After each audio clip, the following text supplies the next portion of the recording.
Soudruhu, kapitane. Vy ste kapitán Oriech. Ja už nie. Čo bolo, to bolo. Teraz som majorom. Ešte som si nestačil zvyknúť. No, dobre ste to namalovali, súdruh vojak.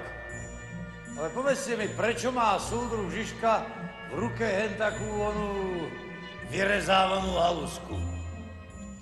Veď to nebol voláky si kapelmajster, lebo farár.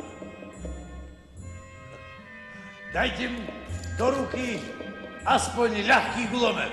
No vždyť to je úplně absurdní, soudruhu majore. Povedzte mi, Kefalín, čo si predstavujete pod takým slovom absurdný? No v té době přece lehké kulomety ještě vůbec nebyly. V akej dobe?